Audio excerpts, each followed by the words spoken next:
Peace, Minister Jap. How are you? Man, I'm good, man. Peace to Thank everybody. you for joining. Did you get to hear any of the video?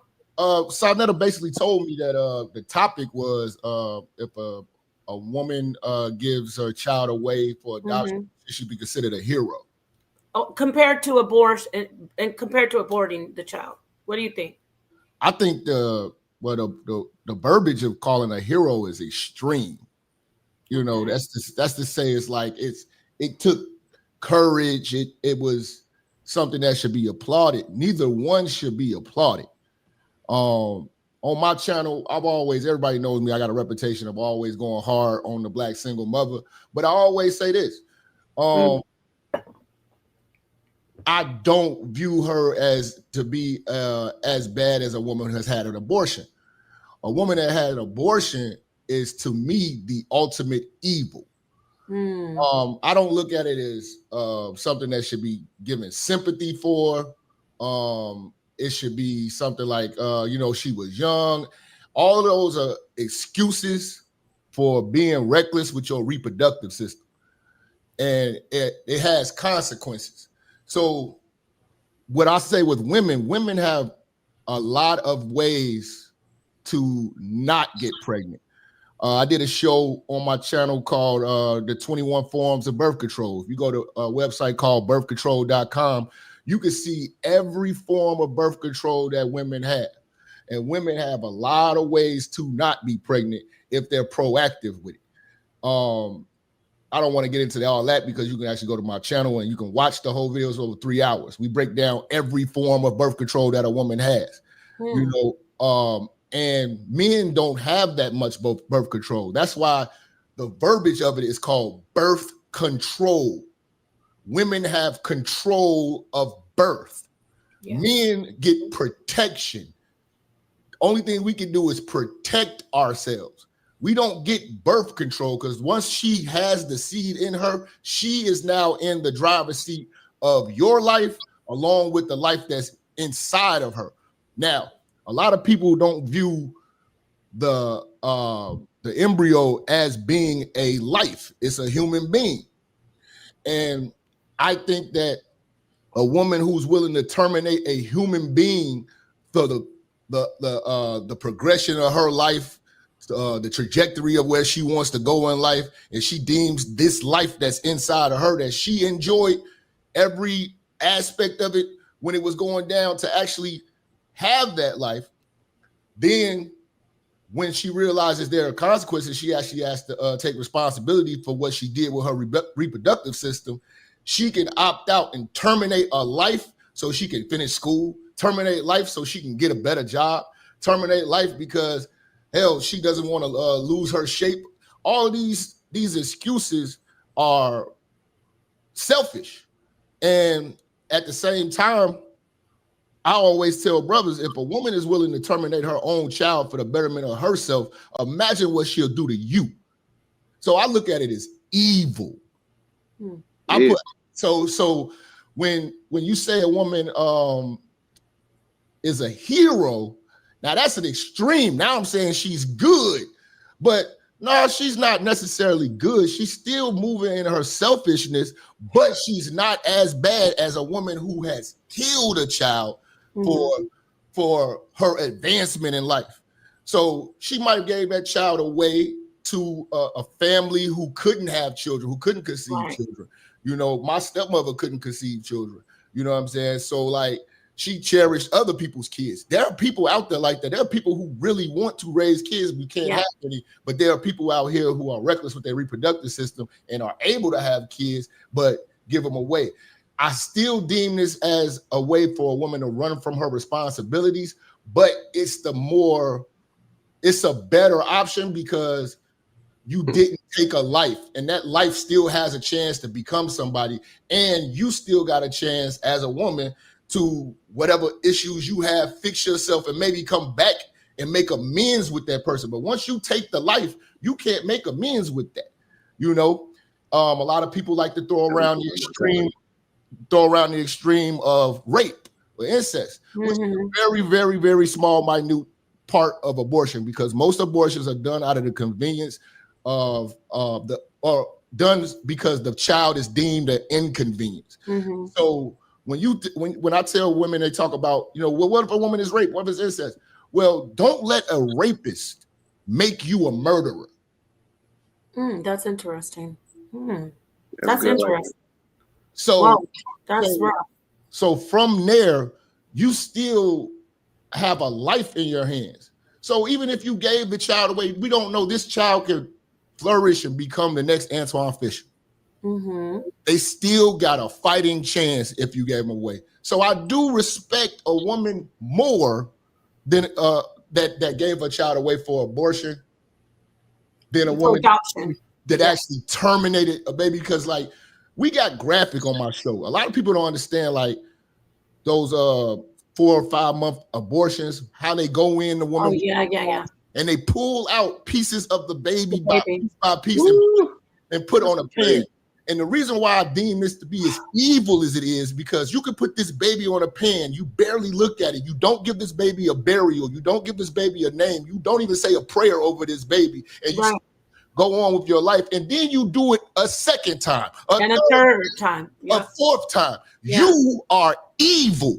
And when you take your daughters over there, you create this condition of evil to where they're willing to kill babies so that they can have a better life for themselves. So then as a man, I tell men to evaluate, look at that, really think of the characteristics.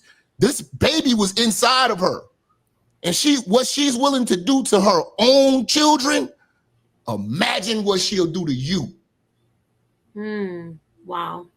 Thank you for that. I wanna pass the mic to Yara and let him get some feedback on what you said, which is really thank you, Sister Napar. You gave them a visual. The graphic part is like rough, but thank you for that, Jap. Go ahead. Absolutely. This is the first time I believe I've ever been on the panel spoken to Minister Jap. Is it? Yes, sir. Okay, peace to you, brother. Just for the sake of this particular conversation, because I heard everything you said, and I don't disagree with everything that you said. I don't, because I'm not a proponent of late-term abortions, right? But I do believe there are nuances to abortion. As I stated earlier, in the instance of atopic pregnancies, there's a nuance to that. Those are still labeled as abortions. So I think it's important to make that caveat. But for the sake of this conversation and some of the things that you said, well, hold on. What do you mean by atopic abortion? Well, the ectopic, where it's like the woman will die, it's in the tube. If the baby, that tubular thing. Okay. Yeah. All right. Now that's life or death, and that's kind of rare compared to what we really when we think about abortion, we think about, a woman grabs the pregnancy stick. She sees that she's pregnant. She has a life choice to make. Her life is going to go this way. Her life is going to go this way. And she feels that having this baby is going to ruin her life. That's the bulk of the cases of abortion. Most women are sitting in that line are doing that because of that. Because a doctor would then have to tell, when you talk about that tubular thing, a doctor would have to tell her, yo, it's life or death. We need to abort this baby. But when the woman makes the choice, see, the woman don't make that choice when she's dealing with it in that facet. It's, some women that have that situation happen. I've known women who've had that situation happen. They didn't even know they were pregnant. They were just going to the hospital like hurting, and then they found out like, yo, if you didn't get to the hospital fast enough, you would have died. So that's a very, very extreme, rare situation. In most cases. Brother Jap, if you don't mind, Elder Yara, I need to ask Brother Jap a question. Yes, sir. I want to get clarity on you, Brother Jack. Are you saying even if the woman was raped, you saying that she still have an obligation to carry that seed, to bring that seed into the world? Is that what you're saying, brother? Yeah. Because that seed can grow up with self-hatred. And once that seed know that he is a child or she is a child of rape, you know what that will do to a child, brother? That brings on self-hatred. I think it's her decision at that point. And we should back her up at that point. That's what I'm thinking. Killing Go ahead, brother. Killing the child doesn't give the child a chance for you to even know whether they're gonna But before it becomes a child, that's the key. Before it becomes a child, you see what I'm saying? How long? Let me ask. Hold up a minute. How long, Nepal, does it take for a child to like actually grow in the womb? Like about 3 months, 2 months? 9 to 10 months. No, I'm talking about before it gets to the stage of having all of them developments. Oh, about 8. We'd say about 8. Well, some say 25 months, but about, for me, I say 8 weeks if we're talking about. Yeah. See, and that's what I'm talking about. Like if you can catch it. I think picking and choosing when we decide it's a life, because if you kill a pregnant woman right now and she's not showing, that's still considered a double homicide. True. Yeah. I agree. I think so we picking and choosing when we decide life is, because when life is valuable, you know, based on whether she's showing or, because I mean, say if it's 6 months, it still hasn't came out of the womb. Is it not a life? But you well, said me personally, Jap, I wouldn't want my wife to carry a child of rape. That's just me, and I would have that choice because I know that man will always be there in their life. That symbol will always be there. And when she look at that son, hold up, Jap. When she look at that son, and he looked just like him. Brother, the woman grows to hate the child, brother. We got to deal with reality. She begins to grow hatred for the child. She can still give that child to a family who will raise that child and not bring up the matter of which that child was brought into the world. Thank you. Okay. Yeah. I see what you're saying now on that part. If it's too traumatizing, what's more traumatizing? You know, okay, the situation you went through with being assaulted, that's traumatizing. Then you want to double it by becoming a murderer afterwards? They say victims victimized. I'm so with you all the way, 99% Jap, up to the part about the, you know, carrying the baby of the assaulter. But I get you have a strong point ethically and morally. You win across the board. But I wanted to hand the mic back over to Yara because there's still that area where women, even if she's wrong, how does that affect her carrying the guy's baby? You know, this is a tough topic. So it's not that I fully disagree with you, but I'm saying in the reality, what is that going to do to her mind? So maybe you want to respond and then you pass it over to all the way through. It's rough. I understand it's not an easy way to explain it, but all I'm saying is don't let a rapist make you a murderer. That's a strong line right there. Yeah, Go let ahead. Me give you 3 points here that of contention what I've had with you, Brother Jap, and it's just in conversation. Number one, when they talk about, you mentioned when a woman's pregnant and she's murdered, they charge that person with a double homicide, right? Correct. The reason why that's a bad comparison that you made is because when a child is born, there's a level of responsibility for that child that exists that does not exist when a woman is pregnant and she's killed or murdered, right? So that's why it's looked at differently, right? Because there's a level of responsibility to take care of that child. Number two, no one talks about ever, especially men, though, I won't say no one, especially men, right? Because we don't, and I think Sister Nepal was alluding to this, we don't understand a woman who has been great, regardless if she follows through with that pregnancy through birth, we don't take into account the mental anguish she does with carrying that seed for, 10 months, Sister Nepal? 10 months? Around 9 to 10 months. Around 9 to 10 months, carrying that seed, yes, of that egregious act growing inside of her, right? Not accounting the shame, not accounting the guilt, not accounting the horror she went through. So we would prefer a woman to live in a nightmare for 10 months for the sake of, to simply say, she could just give this child away. There are nuances to these things, right?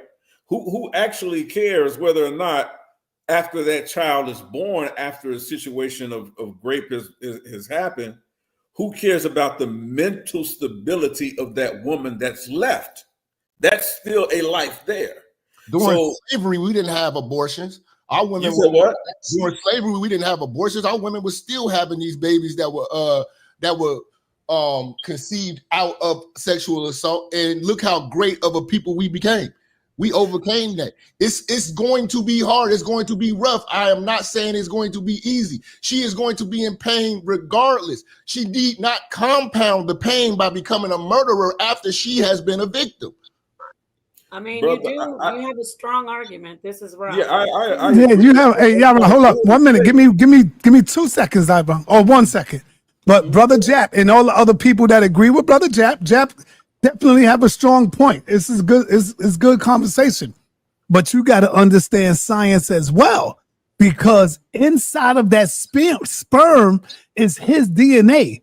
She's taking in his DNA. That child is going to have his DNA, brother. Inside of that DNA, it carries a lot of his thinking, intelligence, all of that. So we're not looking at the DNA part and the science of it. What if he grow up? Don't they always say, damn, he act just like his father. Damn, his lips is just like his father. The way he move his lips, the way he move, the way he walk. What about the way his mind may be thinking later on, Jap? So we got to look at all that. And I think, Nepal, whenever you get time, Nepal, why don't you type up something to see a rape victim, a child, and how they behave, how they came about in their growth. Whenever you could get the time, we need to check that out. I'm going to pass the mic to you, Jap. But we're talking about a whole different topic, nature versus nurture. But go ahead. That's a good point, Sonetter. Go ahead, Jap. Thank you for letting me. I even did a video when I talk about this topic about abortion being evil. I did a video where I found it was a woman who actually survived an abortion, and she actually sat down with her mother. The chemicals or whatever like that didn't kill the baby, and the baby they didn't administer the chemicals again, so they just went ahead and just the baby it survived it. And this lady was literally an abortion survivor and met her mother, and they made amends. Her mother had to apologize for having that selfish mindset that she was in when she decided to terminate that life, but then that life spawned to be a great person and turned into something. See, we don't know. We're predicting that this life is going to be terrible. There are a lot of people born in terrible conditions. The Black community is born in the worst conditions possible, and we still make it happen. Now, what I'm saying is, if this is going to traumatize you like that, I understand. Give the child to somebody that will give that child love, and that child will have a fighting chance. But don't become a murderer. Don't become what the person that was just as evil as the person that did this evil act to you. Because at the end of the day, you just compounding the trauma.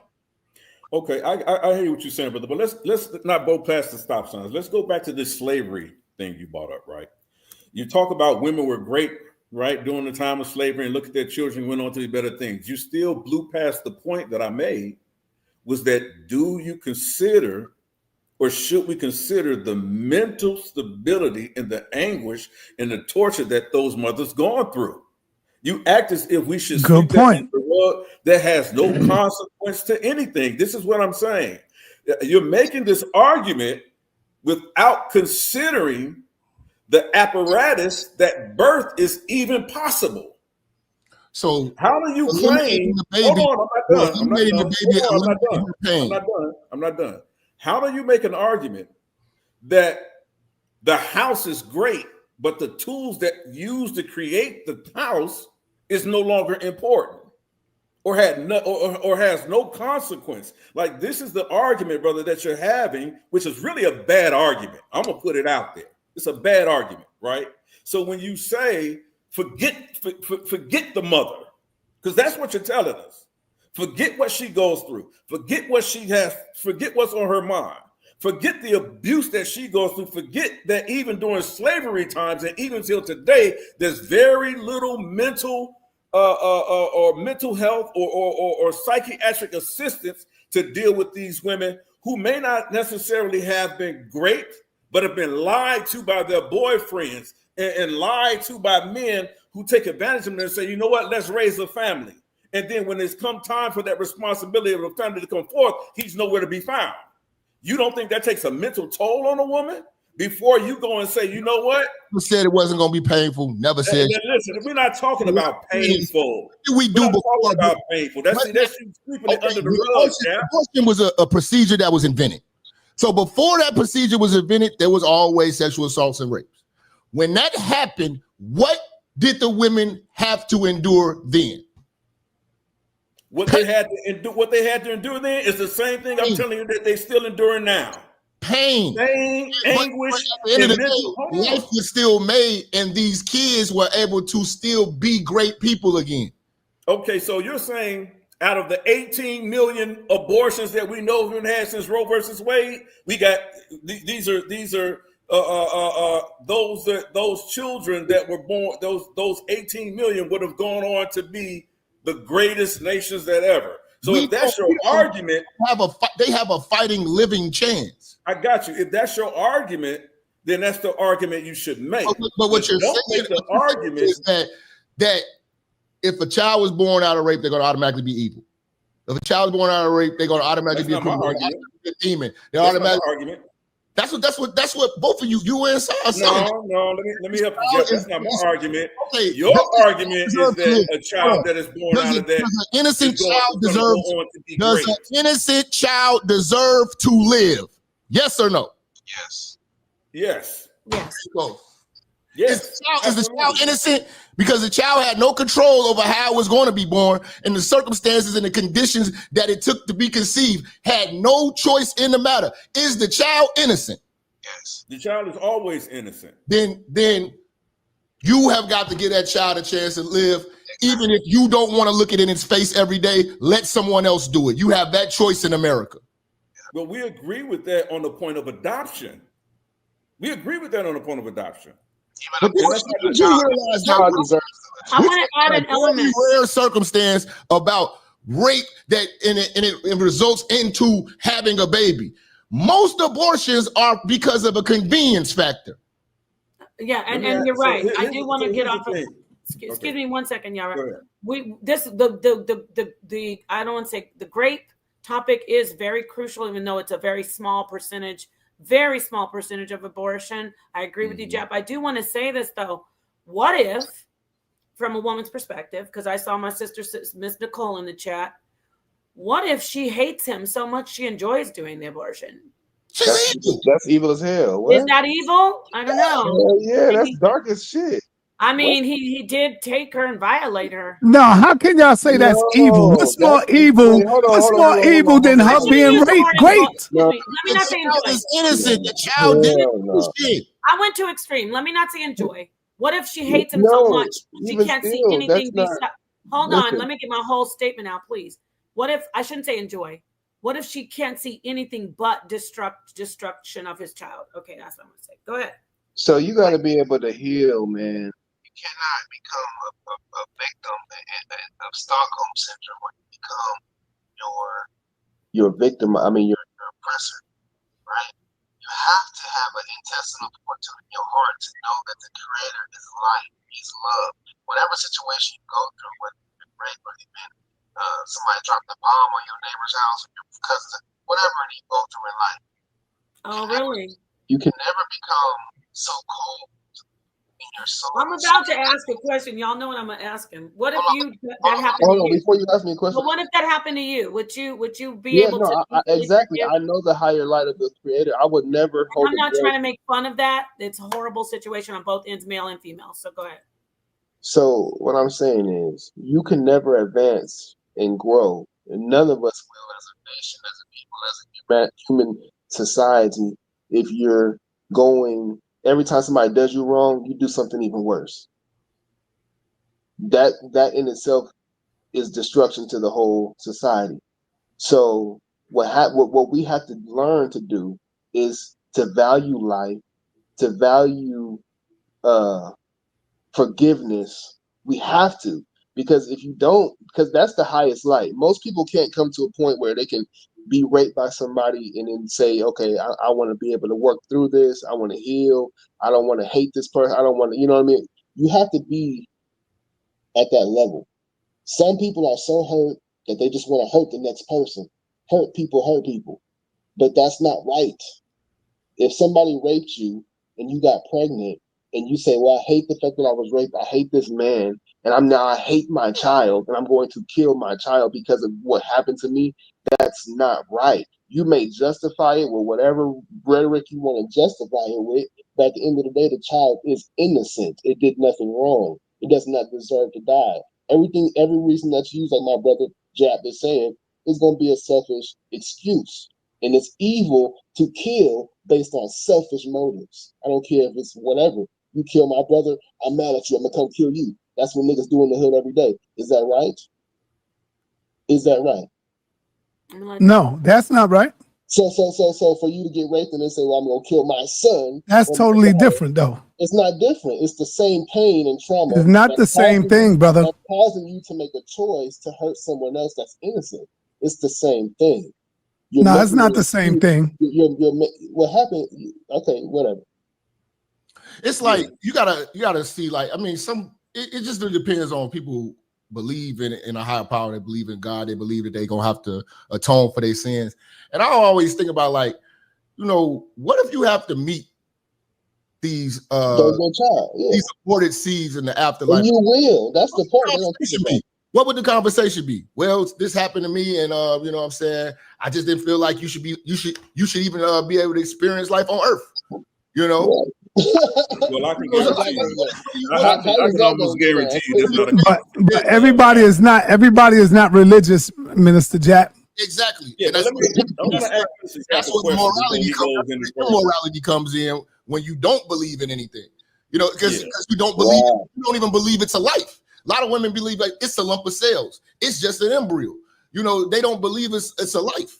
You know what I'm saying? So again, women have a lot of options. They could drop, like when I used to be a firefighter, it was a girl who came to the fire station at 3 a.m. and dropped off 2 twins, rang the bell and dropped off 2 twins. She had that option. Those twins got adopted by a family, was all on the news. And they got adopted by a family that wanted kids badly, and they seen the story on the news and did everything to try to adopt those kids. You know what I'm saying? Now, those kids still had a fighting chance. She had twins. So if she would have had an abortion, that would have been a double homicide. Hey, can I ask a question? I give her, at least give her credit for dropping them off to a safe haven, because they could drop them off at churches. They even could drop them off at hospitals. They can drop them off at hospitals. So women have options to keep the life on earth and still not live with the trauma of taking an innocent life. Come on, brother. Well, let me ask this brother a question, right? Because I hear a lot of emotions, right, in these particular arguments, right, and tugging at the heartstrings. I get it. But let me ask the brother this, right? Because I want to get back to the point that I was making. Since we know what pretty much the numbers are since Roe versus Wade, right? And I'm just going to start there for a sense of just a marker, right? We know there's been at least 18 million. I would say almost close to that number. Most of them are African American children, right? That's crazy. Yeah. 18 million abortions, right? And counting, right? So say if it was up to Minister Jap, those abortions would not be allowed to happen. And those 18 million children are born. Where would those 18 million children be placed? And what would be the level of care that they would receive? They're in America. They have a chance. That's not the question that I asked you. I asked you what chance would they have? Because see, this is the same thing that people that make the same argument you make is why we have the situation we have in Brazil. If you haven't studied the situation in Brazil and the many orphans in Brazil, you would see that those children have a lower quality of life because they were given a chance. But guess what? Their mortality rate is some of the lowest in the world. So what is we're going to utilize abortion as population control? Listen, that's not what I asked you. Stop moving the goalposts. That's not what I asked you. What I asked you was the level of care that those children would have received if they would have been born, those 18 million plus children.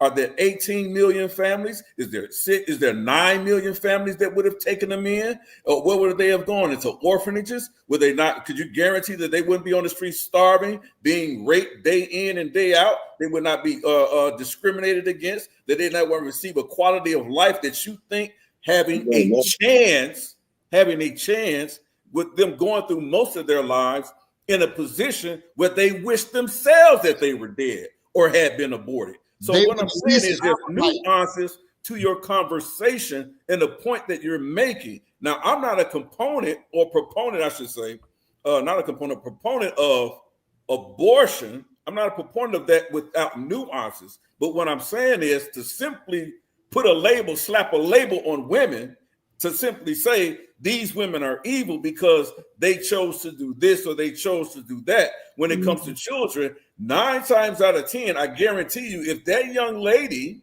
would have had someone supporting her, she may not would have dropped them 2 babies off, right? A lot of times those things are done out of fear. A lot of times those things are done, and by you being a man who will never be in that position ever in your life, to say that these women are evil simply because of it, I think, brother, you're really overreaching and overstepping your boundaries in this particular conversation because you're having it without nuance. That's all I'm saying. Well, you can't take a life and then say that, like, okay, what quality of life is death? Right. Because you're saying that some people, let me answer that question real quick. Shouldn't live because they What's the quality of life? What's the quality of life of a 9-year-old child, a 9-year-old girl being raped every day, all night long, for years and years and years? What's the quality of life of that? If you ask them, they'd rather be dead. See, I work for the Department of Children and Family Services. I've seen children as young as 3 years old raped consistently. What quality of life is that? Are they alive? I'm asking you. What quality? You're trying to equate somebody living with the quality of life. You can have someone hooked up to a breathing machine; they're still alive. But what quality of life is that? That's not an argument to make. At the end of the day, they're still alive. They have the ability to possibly survive. They have the possibility. You're giving them a quality of life. When you kill a child, they have no chance of life. Right. Have you encountered actually get out here and try to make spoken directly to a rape victim? Whatever predicament they're in. Ask you a question. Have you ever spoken directly to a rape victim, brother? This is rare. Again, this is asking you. No, I'm asking you though. Have you ever spoken to someone who's a rape victim?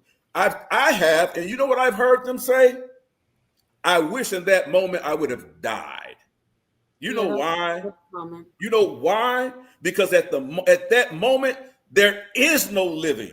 They don't see any chance of living. You know what? Some of them never even recover.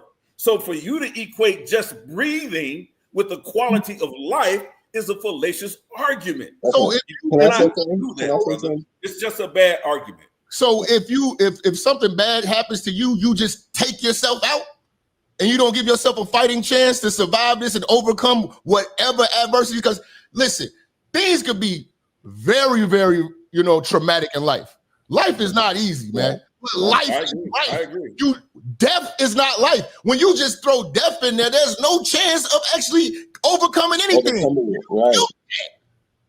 Right. And who's to say that those terrible things would ever happen to you if you were spared of your abortion? You can't say either way that the child will have a successful, great life. You can't say that it's going to have a terrible experience in life. You don't know that. Nobody can tell you. The only thing you can do is give the child a chance, no matter what situation it's in. You never say, I'm going to become a murderer. All right. But brother, when are we ever going to respect the woman enough to say, baby, it's your decision? Yeah, no. You're the one that's going through this. You're the one that got to carry this pain for the rest of your life. You're the one that's going to have to face this child. She might not want to give the child up. She's probably looking for a family. So when are we going to say, you know what? These are men. How are they trying to tell us how we should feel when it's not happening to them? This is our bodies. This is us. We have no choice in the matter. We have no say-so whatsoever. We're being asked. So if you asked me, I'm going to tell you what I think. At the end of the goddamn day, whatever I think, she can get rid of the baby. She can keep the baby. I have no choice. It's her choice. I just would, if you asked me, I would say don't let someone inflict pain on you and then you become a murderer. But I'm being asked. At the end of the day, even if I could argue till I'm blue in the face with a woman, she can march down there and go to Planned Parenthood, which is in every black community in abundance, and get rid of the baby. You know what I'm saying? But this is a rare situation. We always get hooked up on this situation when we talk about abortion. We really need to talk about the inconvenience, baby. Right. I'd like to do that. And you know what? I think that he said something very, it's sad but true. You could talk to your blue in the face as a man if you want that baby. If she doesn't want it, it's not going to happen. But at least a man should be, I agree, he should be able to say, hey, this is how I feel about it. If you could just give him that much. But the rape part is a really, really touchy subject. I have actually counseled more women who have just said, I don't want the baby because he doesn't want to be with me. But maybe I have 2 rape victims because I'm a doula, and we used to set up a mock clinic, abortion clinics before the overturning of Roe versus Wade. And that was illegal to do here at the time. And we would bring the women in. They thought they were getting abortions. And the first thing most of the time they say, well, I don't have anybody's going to be here for me. The guy doesn't even want the baby. So that was the majority of the conversation. And she was thinking like what Jap said, I just don't want, I want to go to school. I can't. And by the way, those are, even though you say they're evil, I'm not going to fight with you on that as a person who follows the Bible, and I'm pro-life. I want the woman to choose something else, but that is for her. I can't tell somebody, you're going to go to hell. The Most High is going to kill you because you didn't want to have this baby. So this is a touchy topic, but I am glad to hear men talk about it. So let's get off the if we can, the rape, and get to that point where I was saying, like, if we could, the women who just don't want to not be snatched anymore. Yes, I'm smiling a little bit, but I've had women say, I don't want my body. I'm too young. I don't want my body to look like this and that. I don't have the money to do this and that. So what about the majority of the abortions that are being done because of that? Thank you. Let me have the mic. Say this too. I've said this on my show. We need to even the playing field and implement the men and implicate the men in this murder as well. And what I mean by that is that I would think that an abortion should take two signatures. The father should have to sign off on that shit too. I don't know about that. You know what I'm saying? Because saying some fiery stuff right now. Because okay, we put abortion all on women. It's all their choice. But let's say if the man says no, I want to have my baby. She need to have consent from that dude as well. And if they decide to have an abortion, I'm going to blame the man just as much as I blame the woman. Y'all both evil. Y'all both living for yourselves. Y'all both are complacent and killing that baby. Because then we got mothers too. Mothers of teen mothers. And mothers of teenagers who have pregnant children and they go take their daughters to the clinic. They are just as complacent as the woman, the little girl who decided to have that abortion too. So all parties need to get blamed. But men get off the hook because women get to make that choice solo. No, if you want to even the playing field, 2 signatures. We need to have the father sign off on this shit too. But what about, I'm going to hand the mic over, but what about when we have that stigma of we're so of the single mom, and that's another, because that popped in my head. Nobody wants to be a single mom. It's like Marry before you carry. The worst thing ever. But marry before you carry. You got a limited amount of options. The NuvaRing, the woman condom, the pill, the shot, the what do you think about the morning after pill? Things, you got pick your flavor of birth control. Pick your flavor. At the end of the day, being irresponsible with your reproductive system has consequences. Let me ask you, what about the morning after pill? Anyway, Jap, is that abortion to you, the morning after pill? Yeah, that's abortion. Oh wow, you are very, very, very radical.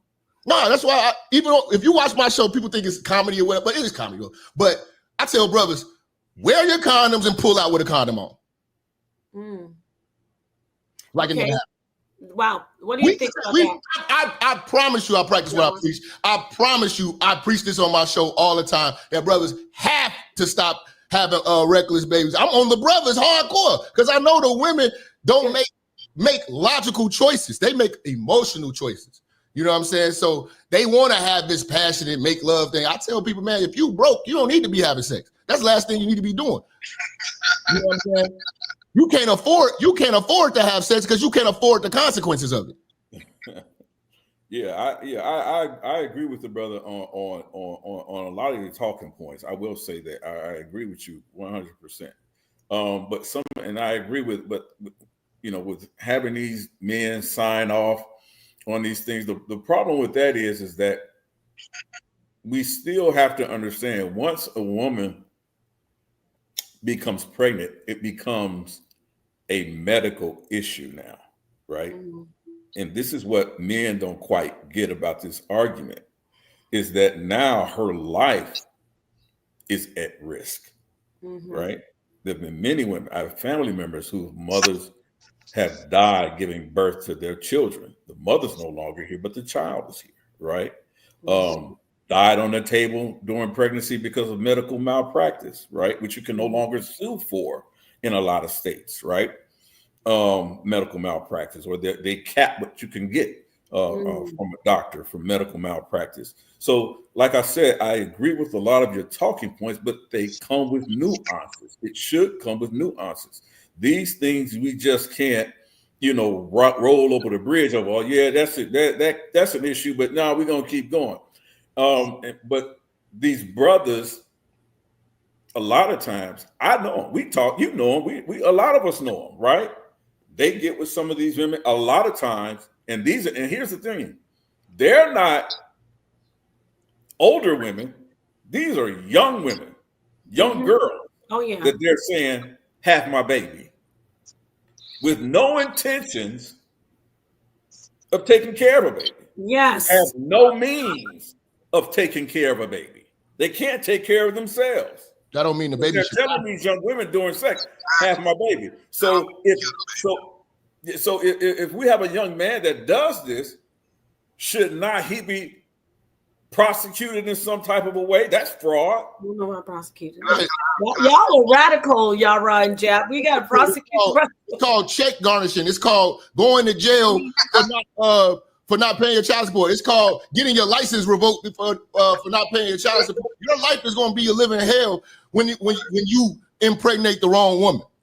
She got programs and the government assistance and all types of things that will sustain her and be a parachute to her falling in life. We don't get those type of privileges as a man. When we have a kid, we have got to man up and face it. If we don't, there are consequences for it where the law comes into place and whoops our ass. The law don't whoop the ass of a deadbeat mother. There are plenty of deadbeat mothers out here. I dated a girl who hid a baby on me. I distree with that. Who hid? I know the law. I didn't know she had a baby. So I had a baby. I didn't know she had a baby. She didn't have custody. You know what I'm saying? What? The baby still. She had somebody else's baby. No, she had a baby. Yours? She was still living. No, hell no. I don't have no kids. Oh, I was like, because I thought you said she had your baby. She had a kid, still out here on the dating scene, still doing her thing, living convenient, living her life. Now hold up, Minister Jap. But You that's not. said that like that's a badge of honor, like you're happy. Hell no, I don't have no kids. What No. do you? He's Would not you like to married. have some someday? It should be, are you married? First, Right, but I'm asking you, would you like to have kids someday? we do Children. when we are free thinking straight black man, we think logically. I'm going to do things in order. Marriage, setting up a life, then we can have a baby. Because if you look at all of these other cultures who are flourishing and utilizing the institution of the nuclear family, they do shit in order. We have babies and try to figure it out and wing it in life. Marriage don't guarantee you It to don't- live happily ever after with the family. It's a better chance. There's a lot of people getting divorced in 1 year, brother. Hey, listen, In 1 year, brother. I believe in stand. I didn't know you was a religious man, though, Minister Jap. I gotta tell you that I didn't know it. Even if you're miserable, if you got kids, suffer and figure it out. Hey, Nepal, you got Fatty in the channel. Figure out. You got Fatty in the chat. Figure out this relationship. Oh, You know yeah, what I'm Fatty, saying? come on in. And make it work. Yeah, tell Fatty, hit the link. Hit that link. The link is at the top. Can I say something real quick? And this is just an encouragement because I see the issue here is that we got to level up in our consciousness of loving each other, respecting each other in our nuclear family, like Big Brother was saying. The nuclear family, man, is taking such a hit because of the lack of responsibility that parents are making right now. You see what I'm saying? If you're laying down with somebody, you need to make sure that you're ready for that responsibility. It ain't no, even if you have an abortion, right? You're still responsible for the fact that you brought a life into this world that didn't just go away. You see what I'm saying? So we have to be careful now instead of just thinking life is just whatever. We can just have a baby and I could just have an abortion and it don't mean nothing and I just keep on. No, all of these things have consequences in real life, whether it's spiritual consequences, physical consequences, mental, emotional. This is serious business. And an abortion ain't just some random conversation. Can you try to fix your mic, brother? Try to fix your mic. Oh, can you hear me? We can't hear. It's starting to Yeah, you fade. sound a little bit like robot. Oh, my bad. All right, I'll try to stop talking a little bit clearer. Take that paper towel roll off your mic, and I'm just kidding. It sounds like I think I have my hand on my speaker. yeah. But yeah, I'm just saying, man, we got to start taking life more serious in our decisions that we make as a people, because, like I said, the family is suffering, and the kids are really the ones that are taking the biggest hit. So this generation, if you know, between 18 and 40, you need to be really analyzing your morals as far as what kind of person you want to be. Do I want to be a kind of person that's really okay with killing babies? Is that really what I stand for and want my community to be about?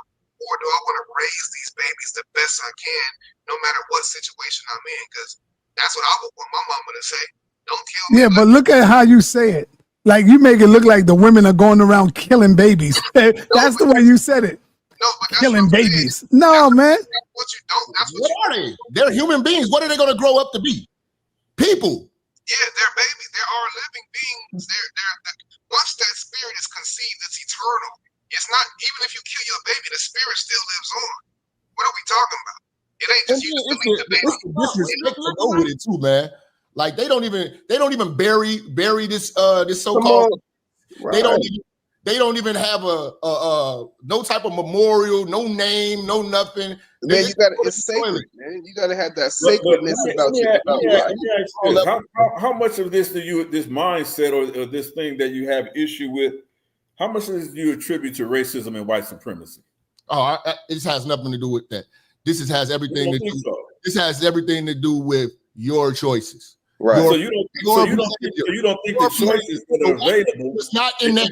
Hold on. So you don't think that those choices. The white man was not in your bedroom. You said it out of your own mouth. Man was not in your bedroom. You said it out of your own mouth. It was either you or the other brother when you said population control. Is that a product of racism and white supremacy? You said that. You said if 18 million children were born, where are they going to go? So I didn't say anything about population control. I didn't say anything about population control. That's what you said, man. I heard what you said. I didn't say anything about population control. I analyzed what you said. And what you said was, if you hear me say population control, born, I'm not talking about that. I'm not talking about those. I'm not talking about those that are not going to be allowed. What I asked you was about racism and white supremacy. That's some Hitler shit. Hold on.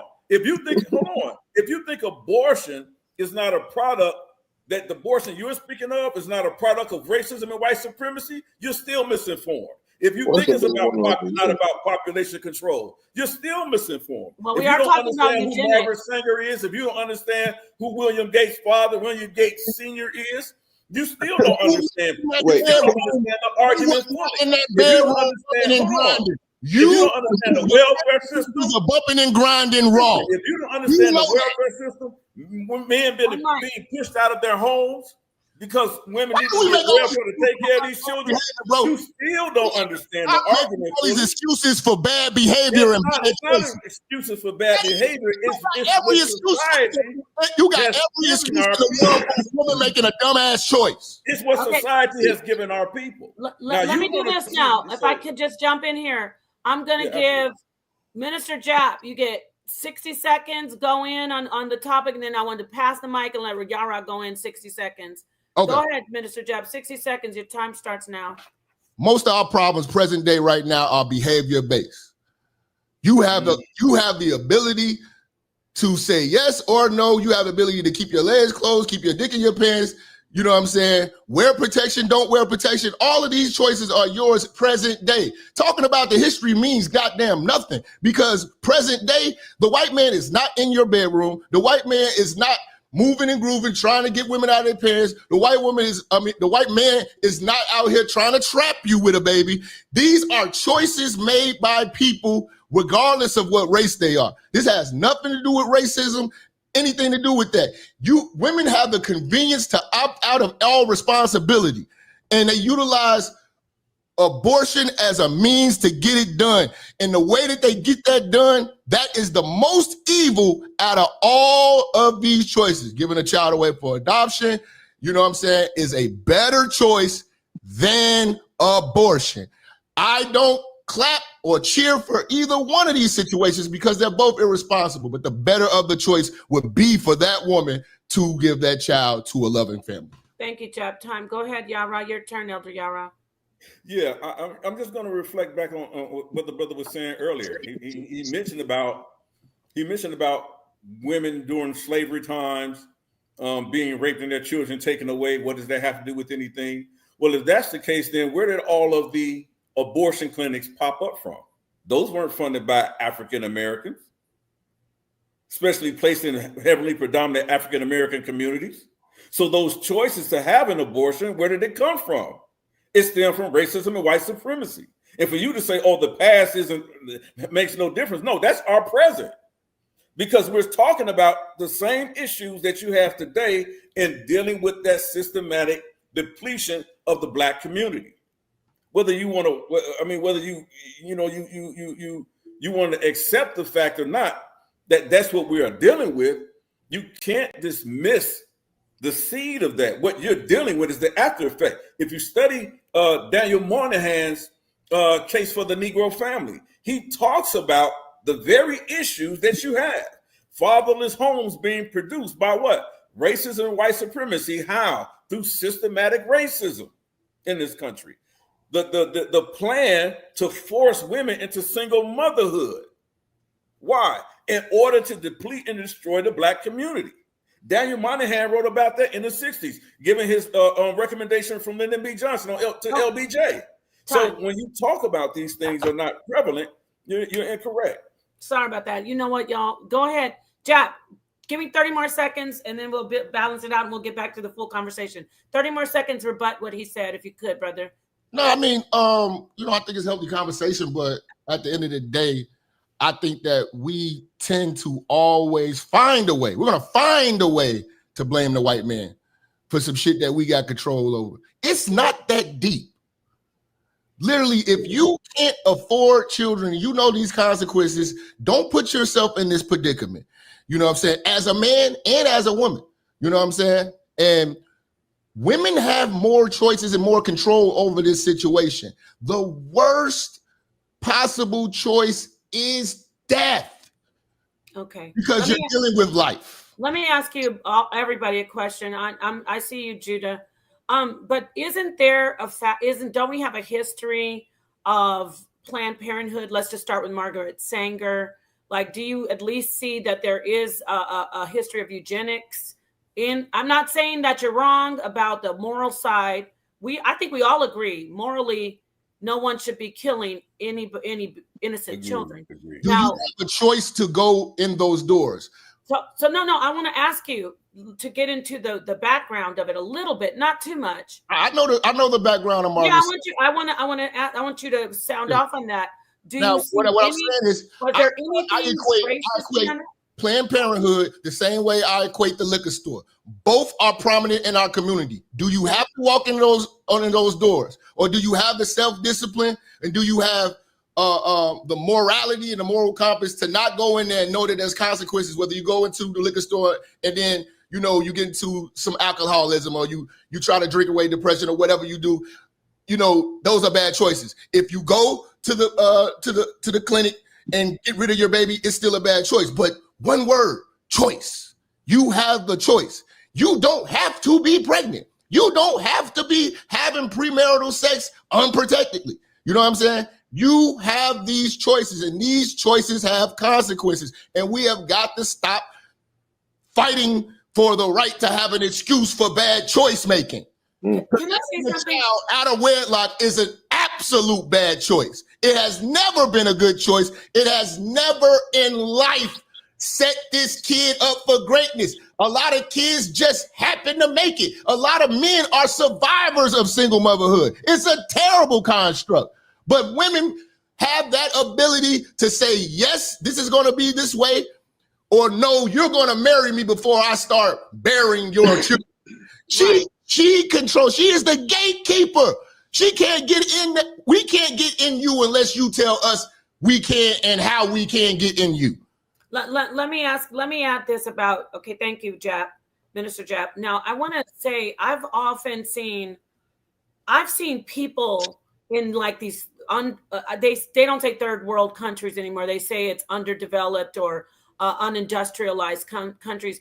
And it's always been a mystery to me, or just I'm dumbfounded to say, why are they don't even have access to water or toilets. And I say, why do these people continue to have babies? So I get what you're saying about choice. I say that all the time. Why are y'all fucking? But they do. But they still do. So I think we know the answer. You know what I'm saying? Like, so peace, Mr. Fantastic. What's up, Judah wanted to say something. I'm gonna let Judah go, and then Mr. Fantastic, you can come weigh in. Thank you for coming in. Hit the like, please. Go ahead, Judah, and then we'll pass the mic on to Mr. Fantastic. All right, thank y'all for having me here. By the way, this has been a pretty good conversation overall. Ultimately, I just want to bring it back to the topic and make it clear cut. Abortion versus adoption. In my opinion, I feel like I'm not alone with this. Adoption is better, just in general. In my opinion, just because obviously the child gets to live, and then we don't know a lot of times the spiritual connotations to what happens to the child that is aborted. There are very few spiritual texts on earth, and even people who have had experiences who really know what happens when their baby goes over there.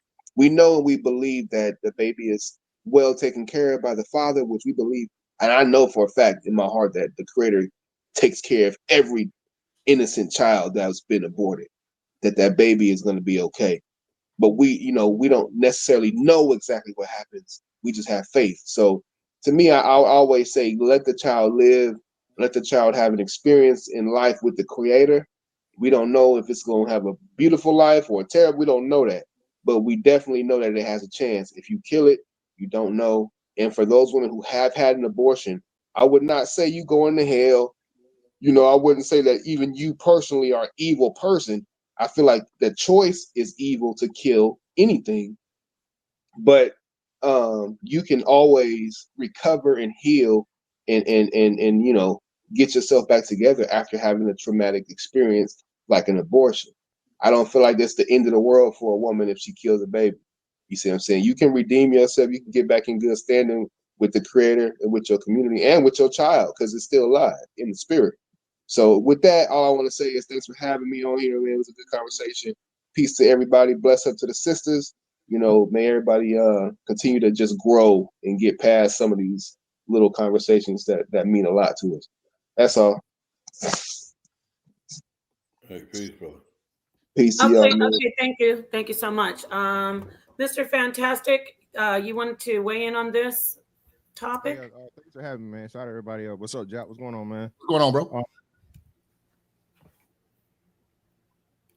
He froze. He froze. That boy froze. Okay. Am I back? Am I back? Yeah, you're back. Yeah, I don't know what happened. I just got it. But nah. So yeah, the whole thing. Obviously, I think it's a very easy question if we're just talking about adoption over abortion. Some of the things that were being talked about earlier are, I don't think people understand that less than 1% of situations are forced or incest or any of these things. So when women bring those up, it's just what I'm saying, it's a red herring and it's an excuse for them usually doing something that's an inconvenience to them or they feel like it's an inconvenience. Having a responsibility of bringing life into the world, you can't play on both sides of it. So once you decide to allow a man to create life within you, you can't then just put all the blame on the men when you hold the ultimate responsibility because you allow that man to do everything he did 99% of the time. So a lot of things are changing because women are now purposely not having kids or having kids later, and the selfishness of that is not understood from a societal standpoint and a biological standpoint. That thing is going to be extremely dangerous here 20, 30 years down the line when you don't have enough young people to replace all the old people. And now that medicine is getting better and technology is getting better and people are living longer, that's why you need a steady influx of newer people. But you look into these baby deletion statistics is quite scary, and for the Black community specifically, like you said, that's I think, was it 50 million, for somewhere between 40 50 million abortions or something like that. And like I heard Jap saying earlier, you don't know how many people, geniuses, Michael Jacksons, Martin Luther Kings, all these wonderful people, you'll never know because they didn't get the chance to start. So once you decide to have a child, if you can't take care of it, just let somebody else do it. People do it all the time. I mean, hell, some women get paid to be surrogates. So I just don't understand at this point in time how and it's crazy that the whole last election was leveraged on that. My body, my choice, and Black women were one of the biggest target supporters and of that rhetoric.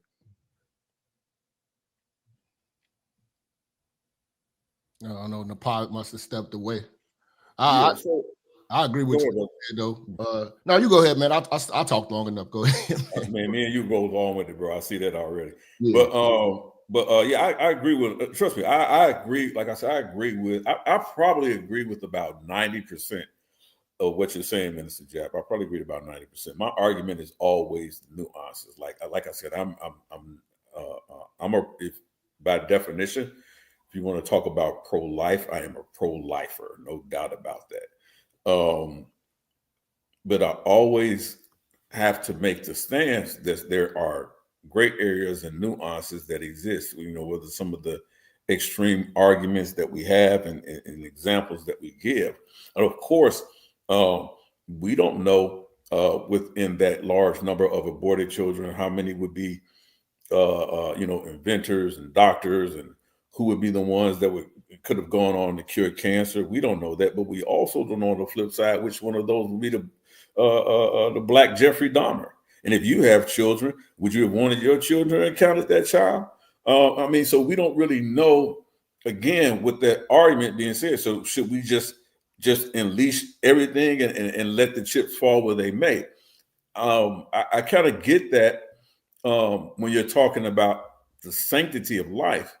But after the sanctity of life, right, is preserved, then where do we go about the quality of life? Because that's often the argument that's missed. And I don't know all of you brothers' background, but like I said, I've worked with small children who were being abused and misused, and some beaten at 5 years old and in a coma, and a child from 3 years old being chained to radiators and burned with match or burned with cigarette butts put out on their skin. I've seen those things. When you talk about at least give them a chance, but some of the chances that some of these children will ever see will be living in hell on earth. And so I often talk about, like, what do we do about that existential argument of what could have been and what should have been, but really should we ever take into account what that quality of life meant? And I think that a lot of women, right? I can't speak for any woman, but I would think that a lot of women, not all, but they would take that into account. What quality of life would this child have? And to say that every child that's placed in adoption and is going to be in care in adoption, right? We've seen there are cases, and the numbers could be small on this, but we've seen cases where children are being placed into adoption and become child slaves. Yeah. And so for their whole childhood, they're living in a state of slavery. What quality of life is that? You're using the exception as the rule, though. So in all those situations you gave, what you guys are doing, when you simply say they could have gone on to be this great a person and this great a person. Well, no, yeah, I still would, because those people exist. And like case in point, Antoine Fisher, right? That's a real true story. I was gonna say Antoine Fisher is a perfect example. Yeah. If he would have been aborted, he would not be this great man we'd be talking about today, and have this compelling story that we can share with people, that a child who was born in the worst possible conditions, given away to the worst possible family, and still made the best out of his life and overcame every aspect of that. It is possible. When you rule out the possibility, then there is no quality of life, because there's no quality of life in death. If we're utilizing your logic, that's to say everybody born in Haiti needs to be aborted. Everybody who's pregnant right now, and anybody who gets pregnant in Haiti right now needs to be aborted, just because the quality of life in Haiti is terrible. So being born in a terrible conditions, you don't deserve life. You deserve to die. Before you even get to breathe, you don't even get to breathe your first breath, because you were born in Haiti. So everybody in Haiti who gets a woman pregnant, every woman has to have abortion, because the conditions of life are terrible there. You're equating the quality of life with financial gain. There are some people that live. Hold on. There's some people that live in the Amazon, and they live in the Amazon. They live in places. They live. Parents take vows of poverty. That doesn't mean that they have a poor quality of life. You see, you're trying to shelter. You know what I'm saying? Life. Yeah, he's saying basic necessities. That does not deter. That's not a homeless person here has a better life than living in Haiti. That's not determining the quality of life. You can you can live in a shack and have a better quality of life than someone living in an 8-room mansion. So what is your definition of quality of life? I'm gonna give it to you again. It's how a person is cared for, love. You can have love and be poor. You can have love and support and security and be poor. That does not bring the quality of life. Look, you can eat beans for your whole entire life and still have a good quality of life, right? So you're not equating the quality of life with money and financial gain. That's a lot of the problems that we have, right? Especially when the people that you're talking about. You deserve to die because your parents ain't shit. I didn't say nothing about you deserve to die because your parents ain't shit. I didn't say that you said that. What I'm telling you is, what I'm saying is, what I'm telling you can't is, control how you're born, and you can't control what conditions you were born in. You were innocent in this whole predicament. You having life is your chance. what I'm telling you is, you prevent so even if that child grows up. See, and it's hard to really have that type of conversation with you because you don't have. Do you have children? No, not all. Okay, so you don't have children, but I do, right? But I do. Okay, so you do. So let me I speak still to you. can recognize. I still can have a lot. No, not really. Recognize what? No, not really. So okay, let's say this. No, not really. I've never been to jail. I'm going to ask this brother. I'm going to ask this brother, Mr. Fantastic. If a young lady, hypothetically, right? You have sons or daughters, or both. Okay. If a young lady goes into an abortion clinic, right? Minister Jap catches her on her way in and say, "Hey, you know what, sister? That child deserves a chance." She said, "You know what, Minister Jap, you're right. He deserves a chance." That same child, she goes on to have that child. That same child grows up to become a serial killer, and your daughter is the victim. Did Minister Jap make the right choice for you and your family? Yeah, I mean, how would you know that? Yeah. How would you know that? That's the whole point. That's the whole point that I'm making. But that's what we said. But there's always nuance. The child that's in the abortion. Hold on. Yeah, but the child that was arguments, brother. That was an evil child. So you know that these children are going to grow up to be good children, because you gave us an example. Because we can look at the numbers. So hold on. So what we can do is we can look at the numbers and the percentages of people that are criminals and the percentage of people that are serial killers, the smallest percentage. So you're literally using the extreme of the extreme and the exception of exceptions as an example. Like serial killers are less than 1%. Hold on, brother. Just real quick. Serial killers are less than 1% of the population. We look at criminals overall, criminals with less than 10% of the population. Okay, so the chances are saying that if any child that's not aborted has a 90% chance to be an asset to society in some way, shape, form, or fashion, or at the very least, just a regular person. Okay, based on what? Based on all the numbers I just told you. So those numbers say that so those numbers would tell you that they are contributing, more likely to not be criminals and serial killers. No, I'm saying no, but are they contributing to a positive way of society? They might not be criminals and serial killers. Yes. But what if they grow up to be even if they were a street sweeper, a janitor, or a McDonald's worker, that is an asset to society as long as they aren't harming the public. Yes. So what about those who are not criminalized but are still involved in criminal activities? You got a lot of dope dealers out here. You have a lot of pimps out here. You got a lot of women beaters out here. All of that's criminal, and I just told you. The only way you would know that they're criminal is if they go into the criminal system. So hold on. So that's the only way you can even get that statistic. What are you saying? No, what do you mean? I can get the statistics and I can look at the FBI. That's the only way that you would know that those persons were actually criminals is if they went into the criminal system. But you don't know how many people that are on the streets who have those and carry out those intentions every day. You don't know that. So your argument is always going to be nuanced. That's my point. No. Well, I understand the nuance, but you're looking for extremes and exceptions. So what I'll say to you is this: like we all live life, right? We're all, I don't know where you're from, right? Jap from Chicago. Where you from, brother? Chicago. So I'm pretty sure you know what a trap look like, right? You know what it look like with somebody holding, right? Got a firearm on them, correct? All right. So being that we are experienced gentlemen, we all got a little gray in our beard, right? I can look at certain things and know what the norm is. Okay. So understanding that and saying that is, you're gonna have people that are on the outside or like, criminal adjacent or benefit from it and so on and so forth. Everybody done bought a stolen TV or something at some point in time, right? If you want to count that, okay, we can just double it, right? Even still, if you want to double it and say everybody that's has some play into the what's name, we'll double it. And that's anybody that tell you statistics, that's like more than gracious, right?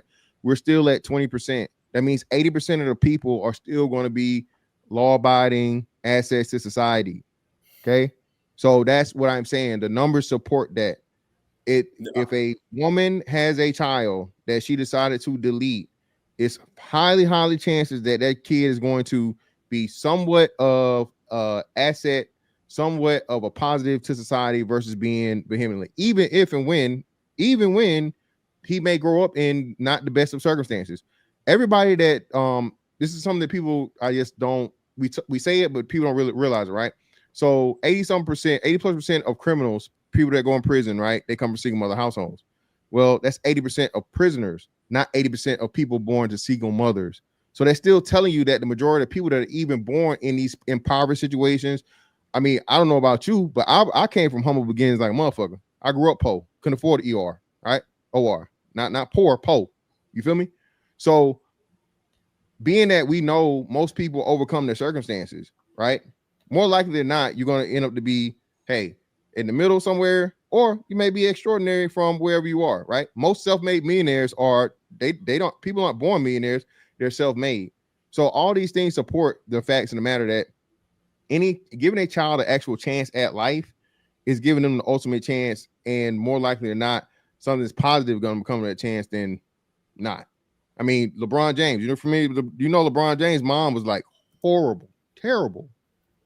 All right. LeBron pretty much got saved by his AU coaches. His mom was out here doing a lot of, criminal and wild stuff. Tommy Davidson mama. Yep, Tommy Davidson, same thing. Mama had him living in a crack house and a white family adopted him. You know what I'm saying? Okay. So here again, this is what I'm saying. And I knew when we would get here, and I'm glad we finally got here.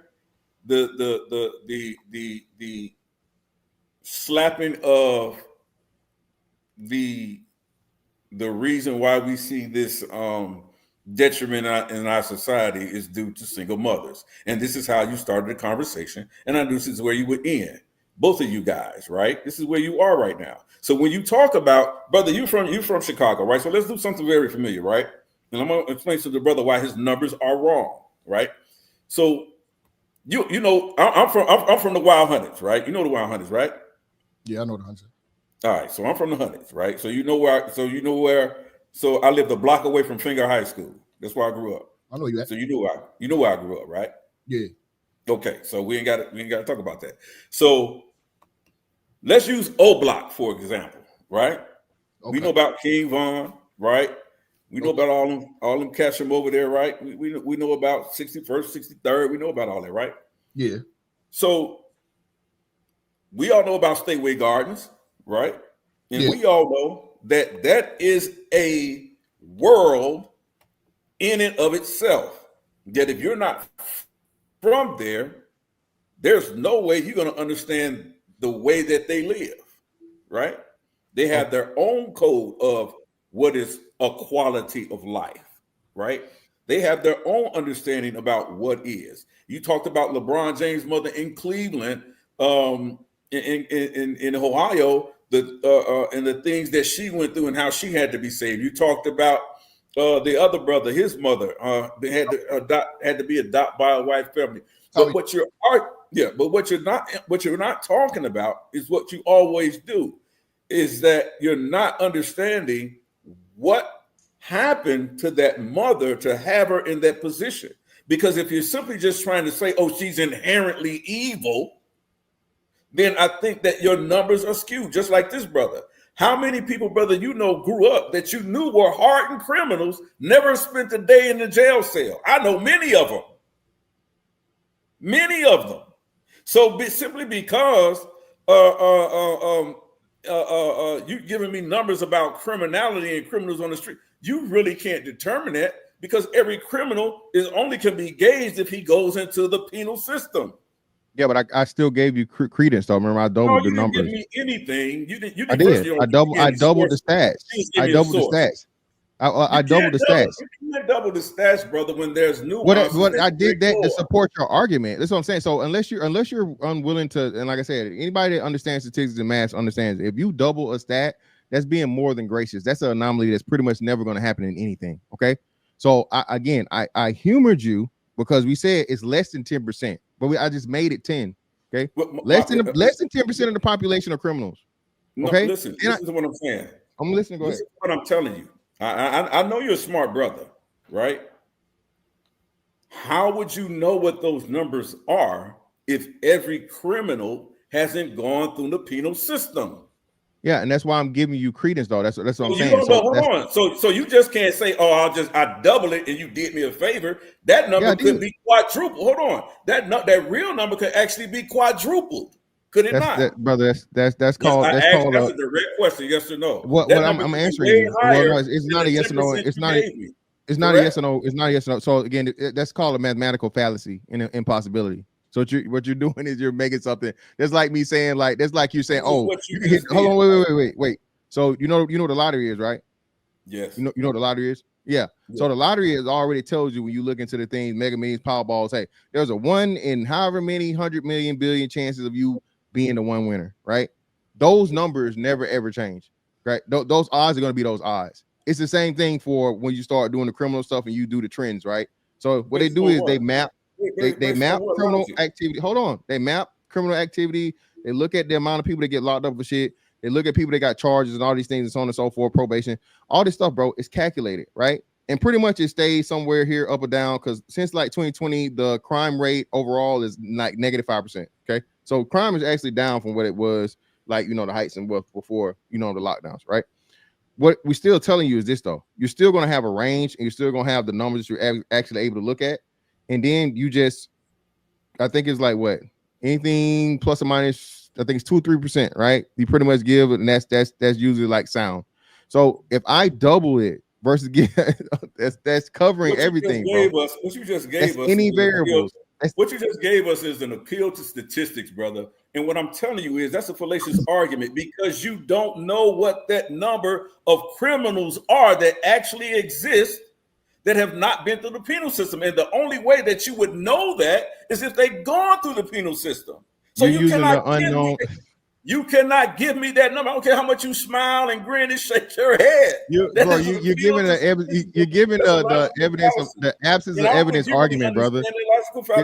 But I understand it very well. It's a very, very rudimentary and elementary thing that's entertaining, and you're doing the absence of evidence, right? Isn't the evidence of absence?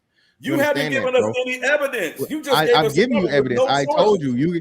The sources are the FB, the data. Nepal, Mr. Fantastic, Black Taze, you know what I'm saying? My Chi-Town brother, man. Listen, I gotta get out of here because I gotta take care of some business, but I definitely appreciate y'all having me on. I appreciate the conversation. Shout out to my brother Black Sage from Chicago, Mr. Fantastic. You already know we got shout out to Nepal. Shout out to Sarnetta. Appreciate y'all for even inviting me. Before you go, I want to say channel 2. I don't know. Yeah, I was gonna just say that. Let people know where to find you because this was you sparked the conversation. It was great. You got to come over more. Go ahead. Let people know where to find you, Minister Jap. I'm gonna put you on the big screen. Yeah, follow me on YouTube, Minister Jap Network. You can also follow me on Twitter at the Minister Jap. I am involved with a lot of those FBA conversations. Those were great. Salute to Sarnetta and everybody here at Black News Network. Also, I'm on Instagram, Minister Jap Church on Instagram. You know what I'm saying? So, we have real talk, real conversations. We have comedy, entertainment. We talk that talk, man. But at the end of the day, you know what I'm saying? We still try to give y'all some knowledge and some information, though.